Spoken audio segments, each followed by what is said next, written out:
Welcome to Beginning Meditation. My name is David Blatt. This is class 1 of a 6-class course. I'll start by telling you a little about the practice, about myself, and what you can expect from the course. The meditation practice taught in this course is called Vipassana, which translates as insight. It centers on the breath and expands outward from there. It's very popular, both in the United States and throughout the world. I like it for many reasons, including that it's straightforward and accessible. In my practice, there's no chanting or ritual. If you like chanting and ritual, you can incorporate them into your practice, but they're not a part of this course.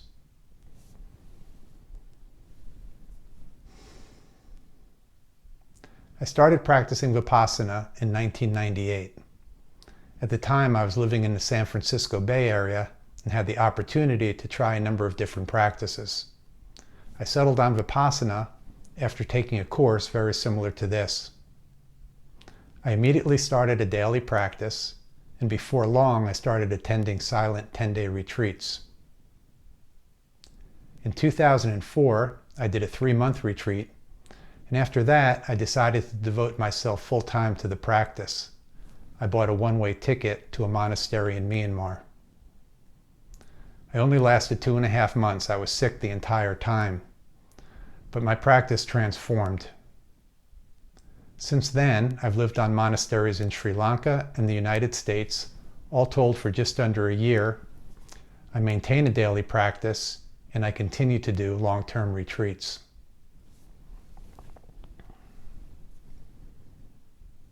Professionally, I have been a public interest lawyer, first as a public defender and then as an animal law attorney. I served as executive director of Vegan Action. I'm also a credentialed teacher. I taught math at Berkeley High School and social studies at the boys' school at the City of 10,000 Buddhas in Ukiah, California.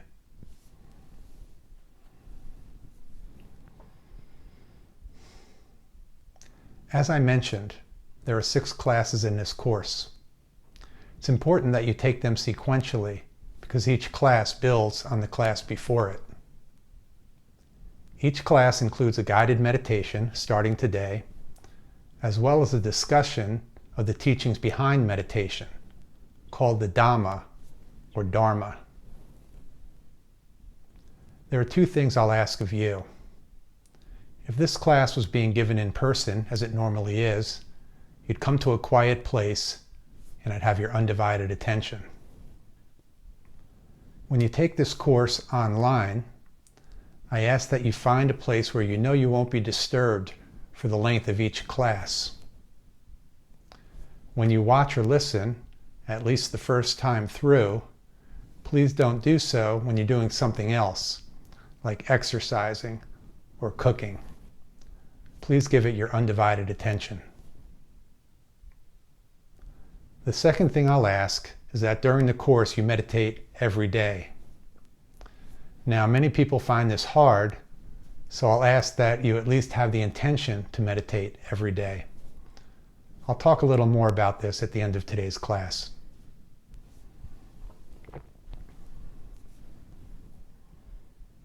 Let me say a few words about meditation. Meditation has been around thousands of years. 2,500 years ago, a man took it to its ultimate level, the attainment of enlightenment, in his case, Buddhahood. That man, known as the Buddha, which means enlightened one, spent the next 45 years traveling northern India, teaching what he discovered. Most of the meditation you hear about today, like Tibetan or Zen, stems from the teachings of the Buddha. Many people, when they think about meditation, think that you sit for 10, 15 minutes, whatever, and then you go on with the rest of your life. Meditation is much more than that. It's a way of understanding the world, a philosophy that you incorporate into all aspects of your life. You can learn meditation without the philosophy. Mindfulness meditation is sometimes taught like that. As I approach meditation, it can't be separated from the Dhamma. I've been meditating over 20 years, and each time I sit is different. It may be laborious, it may be insightful, it may be pleasant, it may be painful. You can think of sitting as an adventure. You really never know what to expect.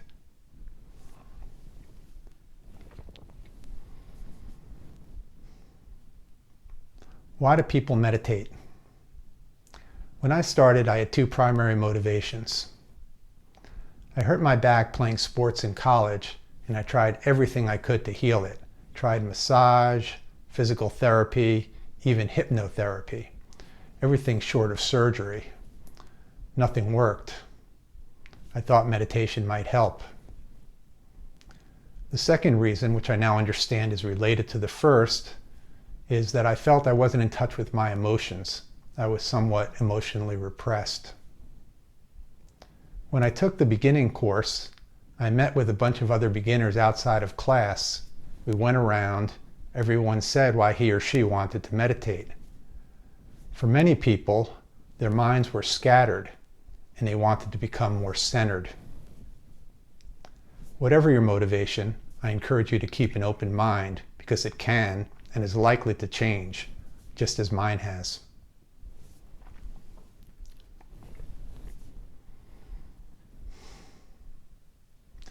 What are some common benefits of meditation?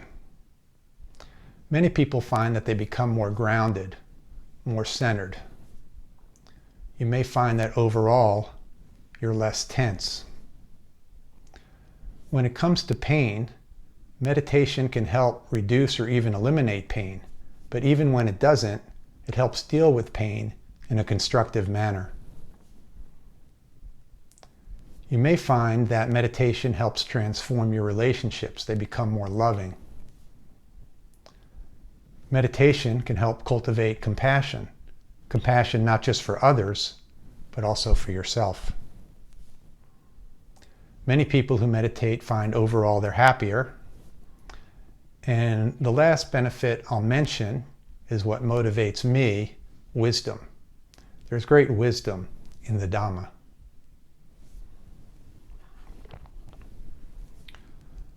I'll say a word about the language that I use in this course. In this tradition, Theravada, the teachings were passed down in a language called Pali, and there are certain terms where I prefer to use the Pali. Instead of saying Dharma, I say Dhamma. I'll let you know when I use a Pali term and what it means.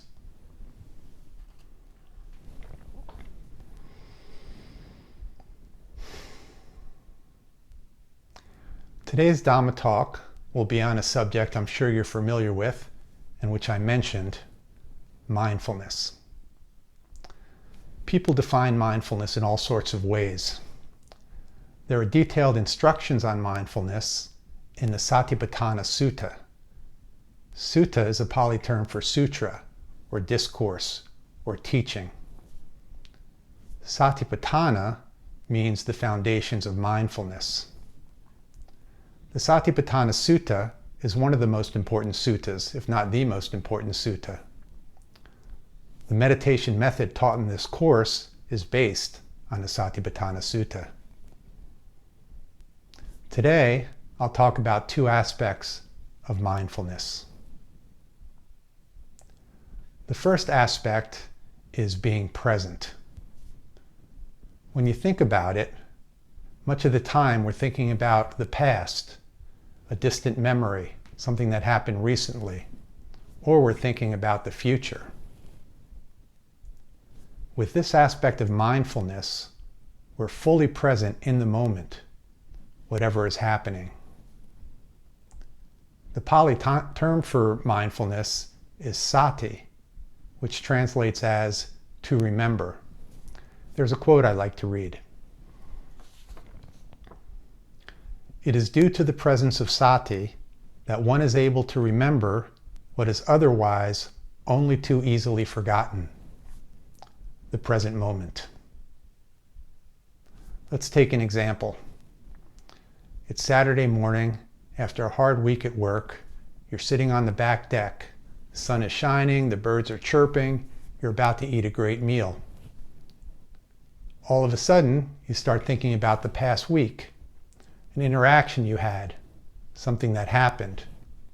Or you start thinking about later in the day. Are you going to a movie or out to dinner? Examples of being present would be noticing how the sun feels on your skin, noticing the sound of the birds, noticing the taste of the food as it enters your mouth and as you chew.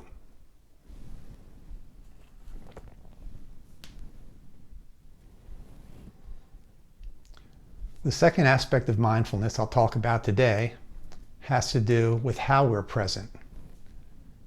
It's referred to as bare attention, and it means experiencing the moment just as it is. Observe what is happening without reacting, without judgment, without desire, without wanting it to be anything other than it is. This is a very different way of being. Normally, we bring all sorts of judgments and reactions to our experience. With bare attention, we leave all of our preconceived notions behind and experience the moment just as it is.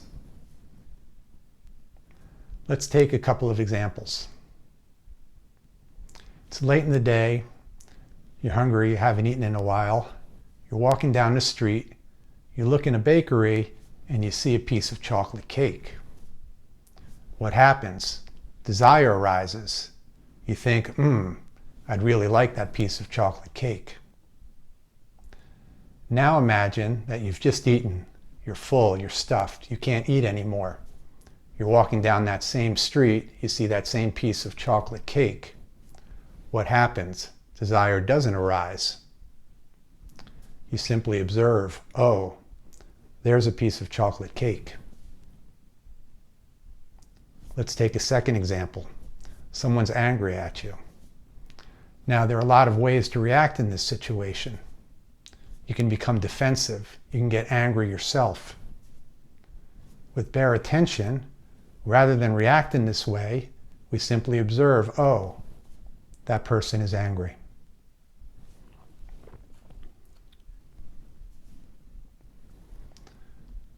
We'll meditate in just a minute, but I'll give a brief overview of the meditation. As I mentioned, this meditation centers on the breath. The breath can be referred to as the base. In successive classes, we'll expand our awareness to include other objects of meditation. When your mind strays from the object of meditation, you bring it back to the breath. If you're like most people, this will happen, and it may happen continually. This is sometimes referred to as wandering mind. When that happens, there's a tendency to react by getting frustrated or being critical of yourself. Rather than react in this way, simply notice that your mind has strayed, and then gently and with loving kindness, bring your awareness back to the breath. We compare this to training a puppy. You have a new puppy, you want to train the puppy to sit and stay. You take the puppy, you put him next to you, you push his rear down, you say sit, you let go. What happens? Off he runs. Gently and with loving kindness, you grab the puppy, bring him back, put him next to you, push his rear down, say sit, let go, off he runs. Each time he runs off, gently and with loving kindness, hopefully with patience, you grab the puppy and try again. What happens? Over time, the puppy stays longer and longer until finally he's trained. In the same way, we're training our mind to stay with the object of meditation.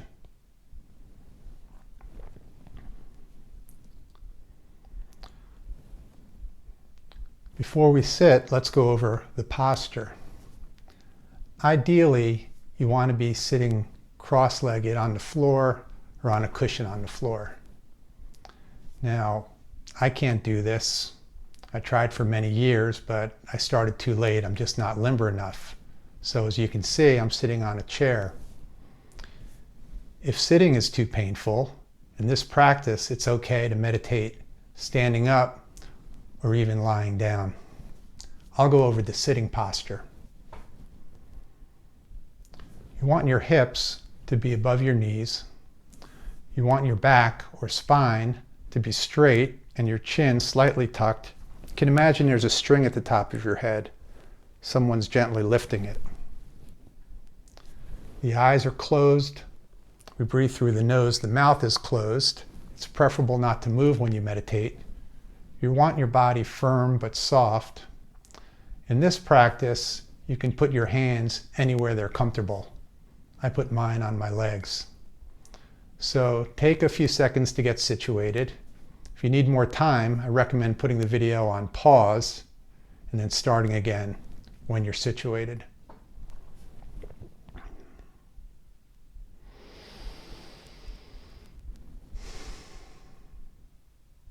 Let's sit.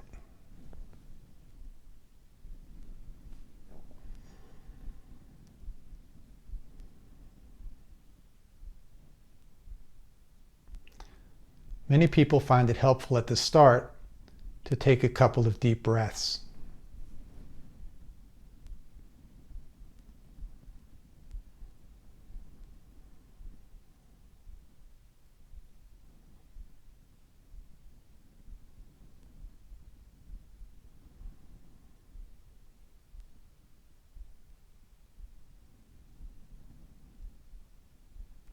Some people find it helpful to do a body scan. Bring your awareness to the top of your head, and if you notice any tension, try to let it go. Then bring your awareness to your forehead, and again, if there's any tension, try to release it. Work your way all the way down your body, your eyebrows, your eyes, all the way down to the bottom of your feet. And anytime you notice tension, try to let it go.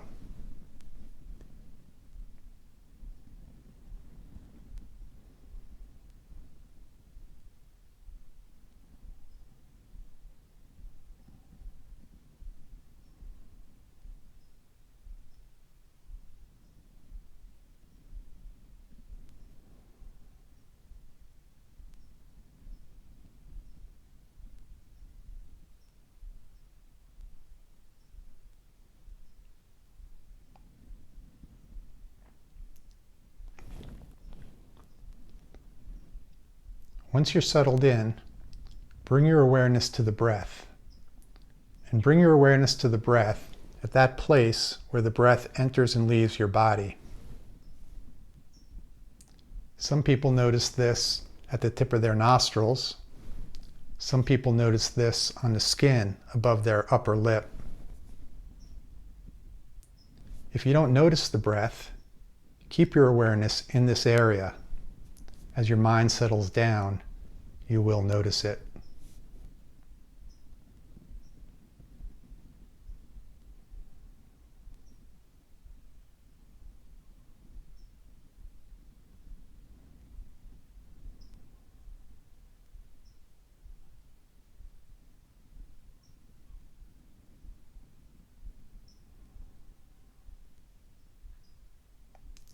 Bring your awareness to the characteristics of the breath, whatever arises.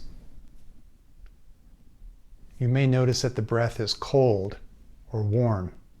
It may be rough or smooth, or some other characteristic. Whatever characteristic arises, bring your awareness to it.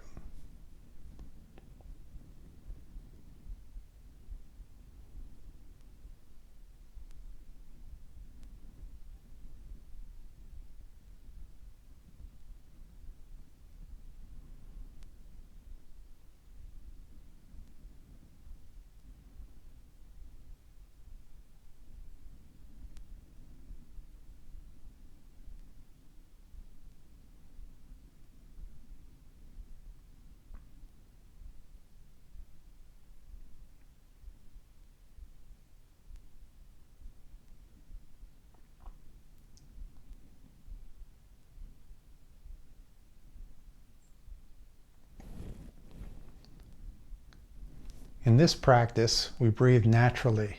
Don't force your breath. It's normal during the sit for at times your breath to get long or to get short. When this happens, simply observe it and breathe naturally.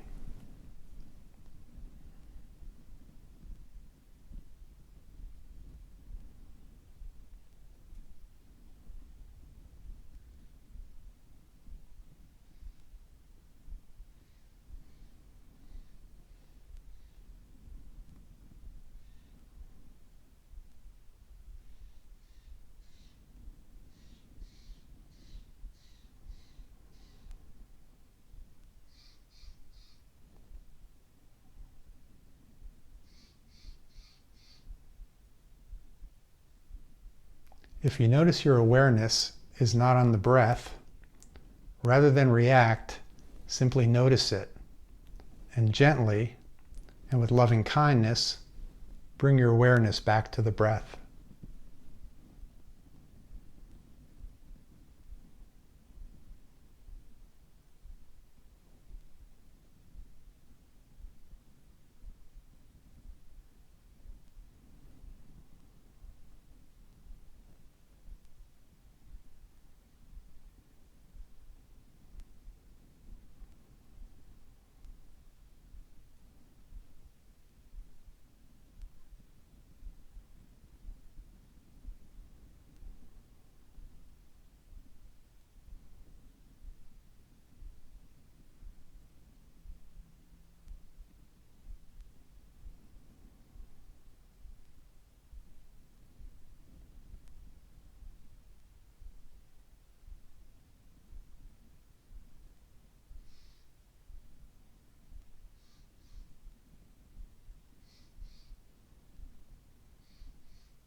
If you notice your awareness is not on the breath, gently and with loving kindness, bring your awareness back to the breath.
In 2 minutes or so, you'll hear the sound of the bell signaling the end of the session. When that happens, take your time coming out of the sit. You might want to move your hands or move your feet. Take your time opening your eyes. If this was an in-person class, we'd take a break and people could stand and stretch. If you feel the need to stand and stretch, again, I recommend putting the video on pause.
This was an in-person class. We'd go around and people would talk about their sit. There'd also be a question and answer session. Now, we obviously can't do that, but if you have questions, you can contact me through my website. If you're watching on YouTube, there's a link to the website in the description area just below the video. There are a few things to talk about. At the beginning of the sit, I suggested a few exercises. Now, I don't do either of these, but some people do find them helpful. I immediately start meditating when I sit. You may have found that your mind was straying and continually straying. That's normal. It's the mind's nature. Meditation is sometimes referred to as a training. In some ways, it's like learning how to play an instrument or a sport. The more you practice, the better you get. I'll mention a couple of tools. The first one is noting. With noting, you make a mental note of your experience. Cold, rough, and you repeat it internally as much as needed. The second tool is one I still use. It's counting. How it works is you take your in-breath and your out-breath, then you make the mental note 1, in-breath, out-breath, 2. Pick a number between 5 and 10. I recommend 8. It corresponds to the Noble Eightfold Path that I'll talk about in Class 3. Try to make your way up to that number. Now, this is a lot harder than it sounds. Many people lose concentration even before they reach 1. What I do when I lose concentration is start again.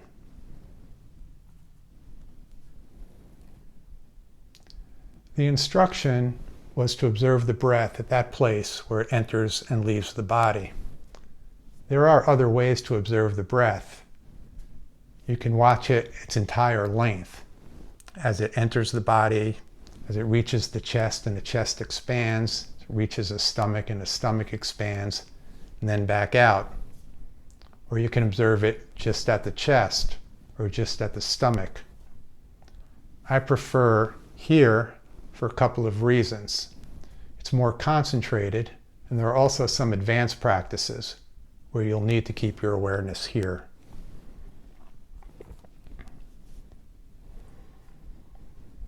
So let me give you some homework.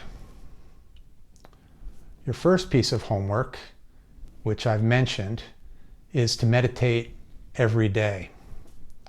I recommend meditating at least 10 minutes, and there's no upper limit to the length of time you meditate.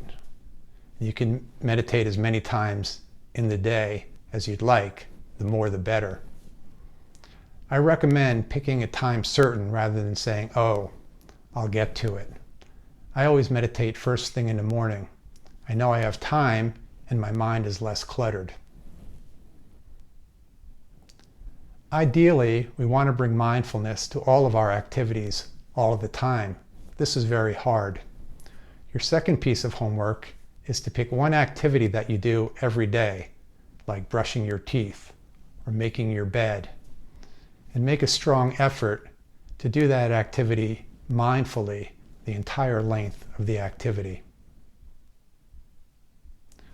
The third piece of homework is for next class, bring 2 raisins or 2 small pieces of fruit or 2 small pieces of candy.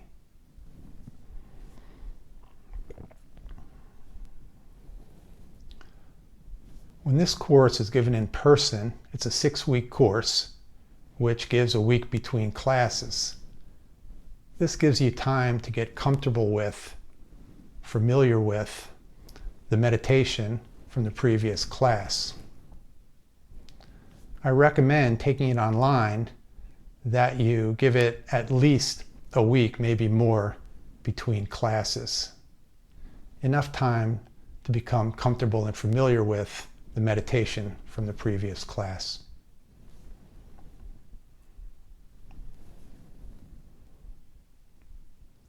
That ends class 1. Good luck with your meditation, and I hope you continue to class 2.